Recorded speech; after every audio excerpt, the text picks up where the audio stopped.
첫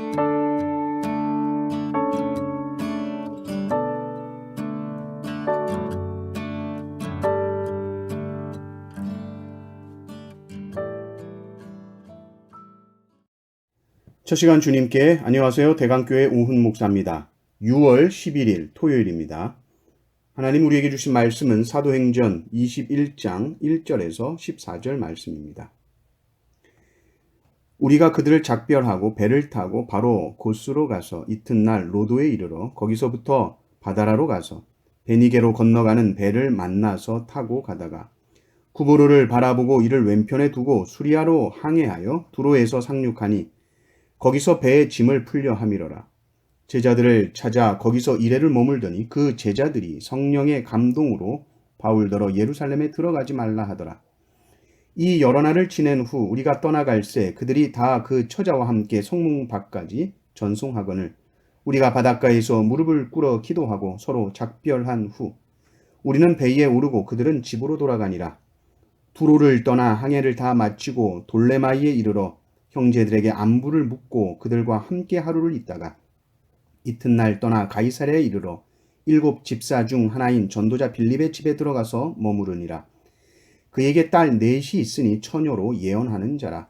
여러 날 머물러 있더니 아가보라 하는 한 선지자가 유대로부터 내려와 우리에게 와서 바울의 띠를 가져다가 자기 수족을 잡아 매고 말하기를 성령이 말씀하시되 예루살렘에서 유대인들이 이같이 이 띠 임자를 결박하여 이방인의 손에 넘겨주리라 하거늘 우리가 그 말을 듣고 그곳 사람들과 더불어 바울에게 예루살렘으로 올라가지 말라 권하니 바울이 대답하되 여러분이 어찌하여 울어 내 마음을 상하게 하느냐. 나는 주 예수의 이름을 위하여 결박당할 뿐 아니라 예루살렘에서 죽을 것도 각오하였노라 하니 그가 권함을 받지 아니하므로 우리가 주의 뜻대로 이루어지이다 하고 그쳤노라. 아멘. 오늘 말씀을 보면 바울이 서둘러서 배를 타고 가고 있습니다. 어디로 갑니까? 예루살렘으로 가는 것이죠. 오순절까지 예루살렘에 도착하려고 합니다.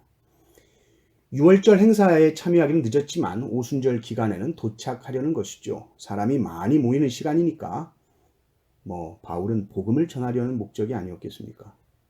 항해는 순조로웠고 두로에 도착을 하게 됩니다. 그리고 일주일 머무는 동안에도 쉬지 않고 또 제자들을 찾아다니면서 만나는 모습을 봅니다. 그런데 그 제자들로부터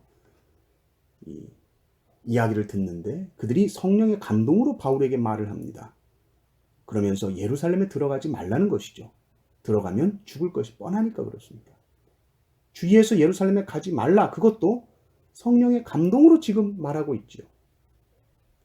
그런데 또 두로를 떠나서 가이사랴로 갔는데 거기 7 집사 중 하나인 빌립의 집에서 머물게 됩니다. 그 집에 누가 있었느냐? 딸 넷이 있었는데 다 예언자입니다.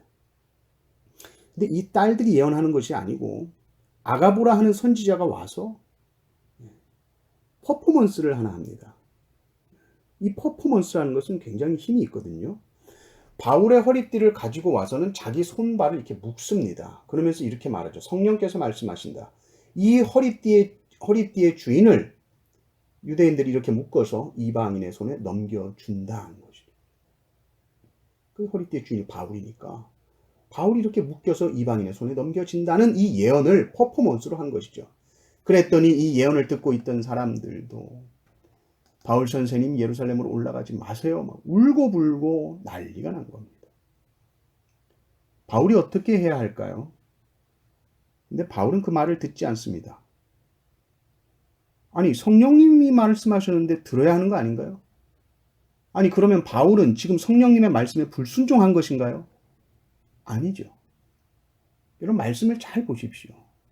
성령께서 바울아 너 예루살렘으로 올라가지 마 그렇게 말씀하신 것이 아닙니다.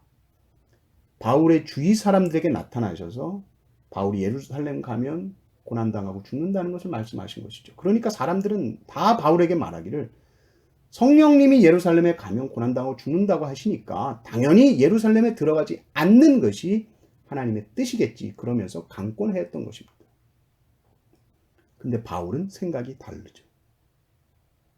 성령님께서 이 신자들에게 바울이 예루살렘에서 고난당하고 죽는다 경고하고 있는데 그렇다면 고난을 피하라는 것이 하나님의 뜻인가? 그걸 피하라고 하나님이 알려주신 것인가? 그건 우리가 분별해야 하는 것입니다. 하나님의 뜻이라는 것은 언제나 우리가 고난을 피하는 쪽으로만 답을 주시는 것이 아니에요. 왜요? 오히려 그 고난당함을 통해서 하나님의 역사가 이루어질 수 있고 그 고난을 통해 하나님의 뜻이 성취가 된다면 그 길을 가야 되는 것이거든요. 우리가 주위의 신앙인들의 어떤 조언과 충고를 무시해서는 안 되겠지만 분명한 것은 이 조언을 듣고 내가 하나님 앞에서 분별력을 가지고 내가 엎드려야 됩니다. 바울은 예루살렘으로 가야 했고 나중에 보면요. 바울이 확실하게 하나님으로부터 말씀을 들어요. 너 예루살렘에서 나의 일을 증언한 것처럼 로마에서도 증언해야 된다. 분명한 하나님의 말씀을 듣거든요. 우리가 만약에 나에게 힘들고 고통스러운 일을 피하는 것이 하나님의 뜻이다 라고만 생각한다면 우리는 온전한 하나님의 뜻을 찾지 못할 수도 있습니다. 욥기를 보면 하나님께서 고난 속에서도 하나님을 부인하지 않는 그 욥을 사탄에게 자랑하고 있는 모습을 봅니다. 바울의 이 선택을 보시면서도 하나님께서 이 바울을 막 자랑하지 않으셨을까? 고난이지만, 고난이 확실하지만 그 고난이 하나님의 뜻이라면 나는 그 길을 걸어가는 것이죠. 우리에게 영안이 열려서 고난 속에 숨겨진 하나님의 뜻과 그 길을 볼 수 있는 모든 성도님들 되시기를 주님의 이름으로 축원합니다. 아멘.